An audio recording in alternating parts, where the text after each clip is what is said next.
The Red Raiders officially land their first high school commitment of the Grant McCasland era, and it is Finland's Eemeli Yalaho. Hey, how's it going, everybody? I am RC Maxfield here for the Back to 12 podcast. If you want the latest breaking news when it comes to Texas Tech men's basketball all year long, you know what to do. Hit that subscribe button to stay in the know. Also, if you're excited about Eemeli Yalaho, who I have mentioned in previous videos, at least one, that there was a strong possibility that he would land in the Scarlet and Black. Like the video, again, a freshman, another one. This will be the third freshman in the class of 2023 for the Red Raiders. Remember Jason Jackson and Drew Steffi. And now you've got Eemeli Yalaho. Again, he's originally from Finland, but he played his high school basketball up in Ohio at Western Reserve Academy in Ohio. He's 6'8", 230, currently not ranked by either Rivals or 24/7. Maybe that changes, but hey, he's probably going to be on campus here in the next 2 or 3 weeks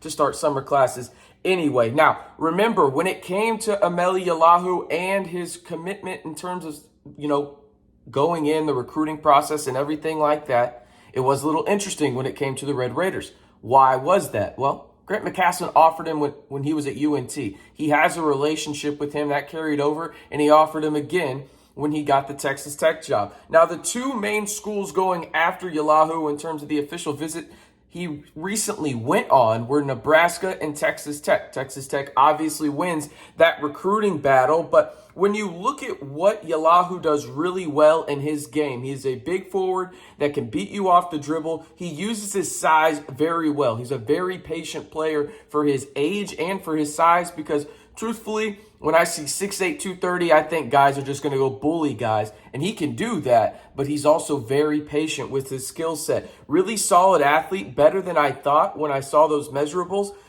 Good strength in his upper and lower half, surprisingly good burst and vert at the basket. Much better catch and shoot guy than I was going to expect for a 6'8", 230 guy, right? Especially with no stars right now. He's not currently ranked.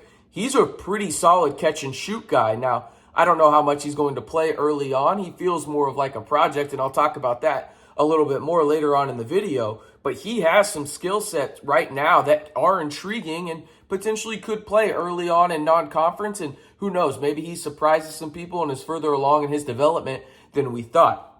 Elsewhere in his skill set, he always has his hands readily available, really good at streaking in this transition offense in terms of going right down the middle of the court and having his hands readily available for the point guard or whoever the primary ball handler is in that particular set. Also just understands spacing on the perimeter well, right? He's a good catch and shoot guy, so yeah, he's going to understand spacing well. But he also understands it really well when it comes to the drive and kick when he's not involved in the pick and roll. He's a really solid off-ball player, but can also set a really good screen and has good footwork to do so as well. His footwork allows him, again, great position when it comes to various spots on the floor. Really solid on the low block, but even better footwork on the perimeter in terms of maybe just the one bounce going up for the shot or just having his feet set in the proper position to know where as soon as that ball touches his hands, he gets it out right away. Plays at his own pace. Good touch for a bigger player, solid passer, and he keeps his head up well at the top of the key and block for passing opportunities as well. When watching him, he had a little bit of Kenny Lofton Jr. from La Tech a couple years ago, now plays for the Memphis Grizzlies. He has a little bit of his skill set to him. Obviously, Kenny Lofton was further developed when he came into the collegiate game, but I feel like that's kind of the mold and the model that Yalaho is going to go after in terms of, hey, this is where he could get if everything virtually goes right for him, right? In my opinion, again, he is a project for the Red Raiders, and I don't know how much he's going to play in year number one, but I do like the ad in terms of, hey, this is the clear direction we're going. He has built relationships with Texas Tech in terms of Grant McCasland and that crew dating back to UNT.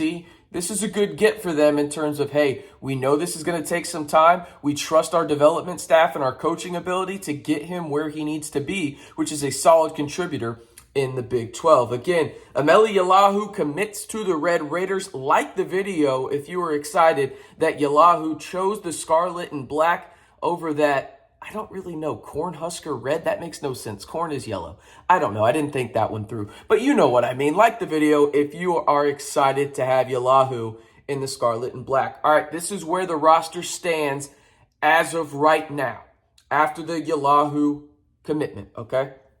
You've got Pop, Lindsey, Jennings, Walton, Demarion Williams, and Lamar Washington returning. These are the players expected to be on Texas Tech's campus this summer and going into the fall as it stands right now for the Red Raiders. Chance McMillan officially signed his NLI,